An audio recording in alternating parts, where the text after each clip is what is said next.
Okay, what's up mga makisig? Welcome back. Nagbabalik tayo. At nakikita nyo dito sa ating harapan itong ICOM FM Transceiver 23 Hotel o 2300 Hotel. At pag-uusapan natin, i-review natin itong radyo ito. Ito yung radyo ko na pinaka unang base radio na napundar ko nitong mga nakaraang unang pandemic pa. Pero nakakatuwa, mula ako sa isang portable radio, tapos nagkaroon ako ng coax, then external antenna. So yun nga mga makisig, at naisipan kong bigyan ito ng reviews. May mga nagko-comment din kasi sa akin. Then ito na nga, itong ICOM 23 Hotel, 65 watts. Shout out sa pinagmulan nito kay Tito Ervil, 4 Hotel 1 Liam Alpha Pax. Ang amateur call sign si Tito Ervil. Talagang kung kailangan nyo ng mga radyo base o portable man, kontakin nyo lang po siya, si Tito Ervil. Siya po yung mga tropa natin na nagbebenta ng mga radyo. Okay, bago ang lahat mga makisig, bago natin pagpatuloy, panoodin muna natin itong ating intro.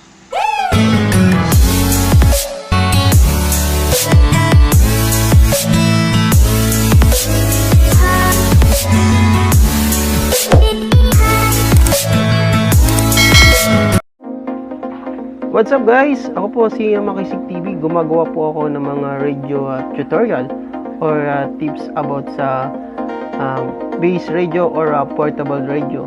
At kung gusto nyo po ng ganitong mga content, visit lang po kayo sa aking YouTube channel, Makisig TV. So yun na nga mga isig, mga makisig, magandang araw sa inyo. At nagbabalik tayo. Pag-usapan natin itong ICOM 23 Hotel. Itong nasa harapan natin. Bali mga makisig, basic lang po ang atin pa-i-clean ko na lang itong tutorial natin, o di-discuss natin itong ICOM 23 Hotel, kasi medyo mahaba to. Iko-compress ko po. Ano po? Itong ICOM 23 Hotel natin mga makisig, syempre base radio to, 65 watts. Nilagyan ko siya ng additional fan. Yan, para hindi po siya uminit. Additional po yan, cooling fan, para hindi po siya nag-iinit ng mainit. Malaking tulong po yan. Okay, pakilala ko po muna itong ICOM 23 Hotel. Pinakang unit, syempre, kanyang front. Then may kasama po siyang speaker mic. Then yung kanyang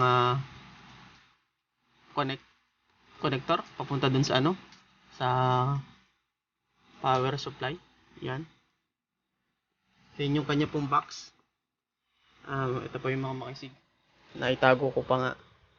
Ito kanyang box. Meron din siyang kasamang yung guidelines. Yun. Tapos yung mga connector, yung mga bolts. And may kasama din siyang mga makisig nitong standby at ang tawag dyan. So yun mga makisig, unahin natin itong panel nya, yung front panel.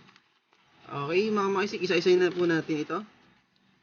Una mga makisig, itong ito, kung mapapansin nyo itong ito yung power key nya, buhay, on and off. Yan, yung pag gusto nyo buhayin yung base radio, yan lang yun. Pag bubuhayin, press lang ng konti, mga 2 to 3 seconds, ganun. Then sunod natin, itong sumunod na nasa baba, nakalagay dyan is S.MW. Yan, ito yung pagkano natin para masave natin yung kapag na-set natin yung frequency, pindutin lang natin siya ng matagal para masave natin yung mga frequency na gusto natin i-save. Po? Then, sunod natin yung microphone connector. Ito po yun. Yan. Pagka ilalagay natin mga makisig, ito lang yan. Yan. Sa microphone connector. Meron siyang parang konting gitli. Yan. Pag sinasaksak natin, tutunogin ng konti. Yan. Ibig sabihin nun, naka-plug in na ng maayos. So, sunod natin itong volume control na malapit sa may on and off button. Ito yan. Yan. Pakaliwa, mahina. Then, pataas, pakanan naman. Yan. Pakaliwa, pahina. Pakanan ay pagdagdag ng volume. Then, sunod natin itong squelch control. Ito po yan. Ganun din, pakaliwa, pagbaba ng squelch. Pakanan ay pagdagdag ng squelch. Then, sunod natin itong set key. Lock. Ayun. Pag gusto nyo i-lock or pag i-select natin para pinakang menu nya. Then, sunod itong monitor channel. Sunod ito. Monitor channel to. Monitor or channel name. Yan. Pagka gusto nyo pong malaman kung anong frequency nito. Yan, ganyan po yun. Then, sunod natin itong output power. Yan. Or duplex key. Kung gusto nyo pong lagyan siya na kung ilolo o high or mid. Yan. Makikita nyo po dito sa bandang kaliwa. Yan. Naging mid-low. Then, mid. Then, high. Makisig, apat po ito. Isang low, isang mid-low, at mid, at saka high power. Po? Then, sunod po natin itong tone or scan. I-scan. Yan. Pagka gusto nyo po i-set yun sa kanyang tone, yan. Lalabas po yung tone. Yang isunod. Yan. Marami po yan. Dapat mawawala kung ayaw nyo palagyan ng tone. Sunod natin itong memory or call. Pagka gusto nyo pumunta sa kali po kayo sa channel frequency, then pabalik sa memory channel, yan po yun. VFO or scan, yan. Memory, pupunta kayo sa frequency mode yan. Then pag gusto nyo pong mag-scan, hold nyo lang po ng matagal, ng mga 2 to 3 or 2 to 5 seconds. Ganyan po. Ganyan po yan. Okay? Sunod natin, itong sumunod is bank. Yan. Para po dun sa mga bank memory. Then sunod natin itong tuning dial. Po? Yan. Pagka gusto niyo pong konti lang yung pagkapihit ng ng mga frequency. Yan po yan. Ipipihit po yan. Left on right. Ganyan po. Then, yan. Ayan po yung mga makisig. Ayan po yung front panel nya. Ganyan lang po yan. Okay, sunod na po natin itong sa mabilisan na to. Doon po sa microphone na po tayo mga makisig. Yan. Dito po sa mismong microphone. Unahin na po natin itong VFO or lock key. Kung ano pong may function dito, ganun din po dito sa microphone. Yan.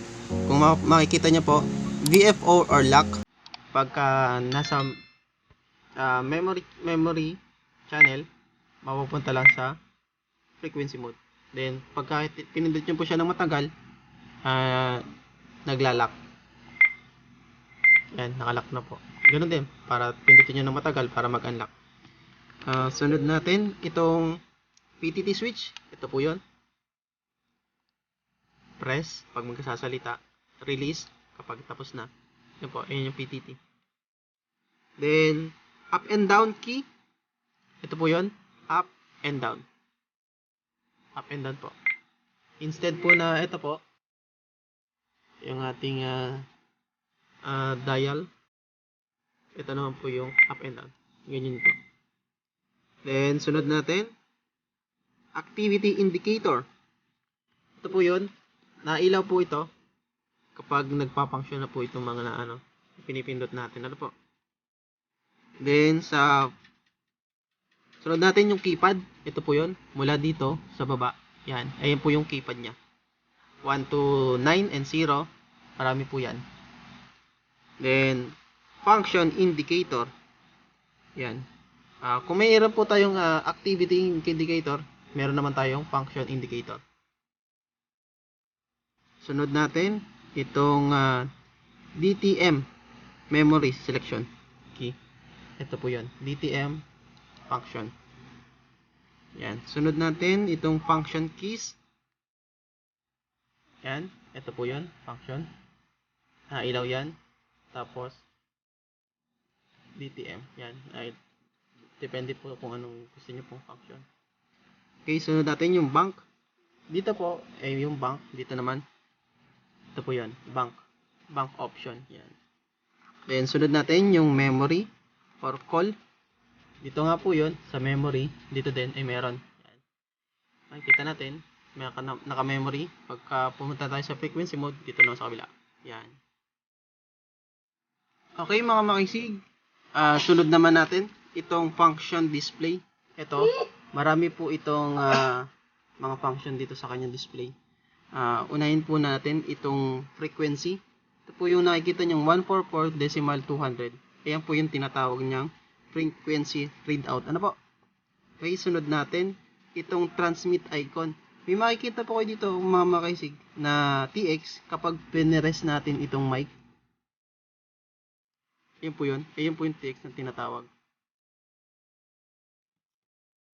Sunod natin itong audio mute icon dito sa ating microphone. Function, then mute. Ayan po yun. Pipindutin nyo po yung function, then press nyo po yung mute. Kapag mag-set po kayo dito mga makisig sa microphone, di ba may mga pula po sa ibabaw, then may green sa baba or black. Kapag gusto nyo pong i-set dun sa nakapula, yung pong nasa taas, kasi dalawa po yan, pipindutin nyo po muna yung function. Yan, function, then pindutin po yung mute para matanggal. Function, then yun, para matanggal. Ano po? Pagka gusto nyo pong maglagay, i-mute, function, iilaw, then mute natin. Yun, lumabas po yung salitang mute. Pag tatanggalin, press ang function, iilaw po, then pindutin yung mute.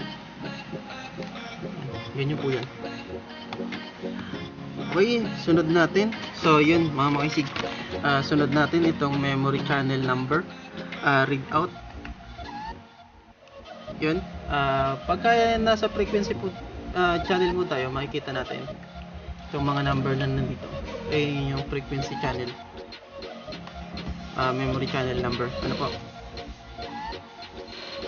Madami yan mga makisig. Yan po yung, I think, ayan po yung mga basic na ginagamit sa ICOM, yung mga nasa monitor na yun.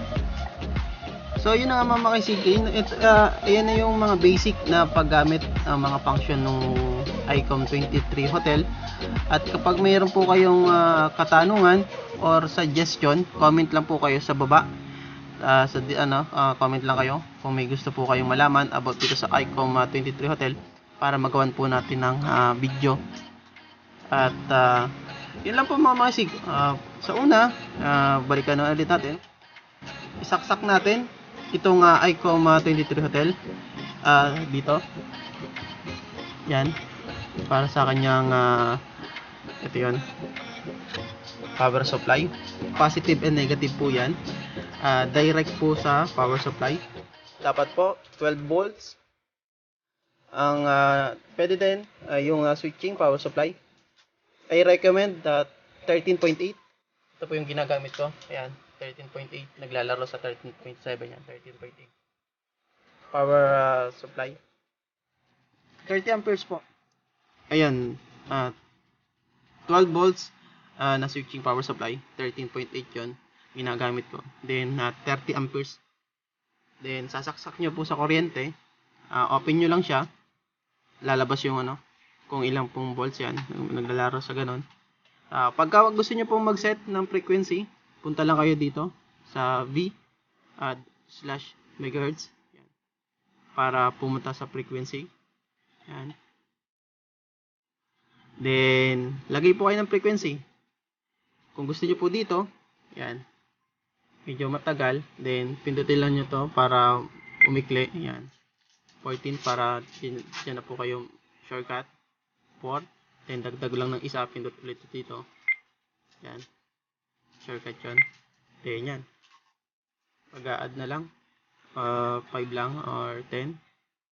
Depende po sa inyo kung anong frequency ang gagamitin nyo. Then, pag na-set nyo po yung frequency, okay na. Sa volume, depende kung anong gusto nyo pong lakas. Then, ito po yung squelch. Pagka nasa brand, naingay. Tama lang po yun dito sa body dito. Yan, paglipat. Then, ganoon lang po. Paggamit ng PTD, press. Mga basic lang po ito mga makisig. Kapag gusto nyo pong may malaman kayo sa ICOM, throttle, comment lang po kayo sa baba. Muli yan. So, yun mga makisig. Ito lang po yung mga basic na paggamit ng 23 Hotel. Alagaan nyo po yung mga radyo nyo. Napaka halaga po niyan. Lalo na po doon sa mga emergency. Kasi, ang cellphone nawawalan po ng signal yan. Pero ang radyo, base radio, hindi po yung nawawala. Portable radio. Basta't may kuryente.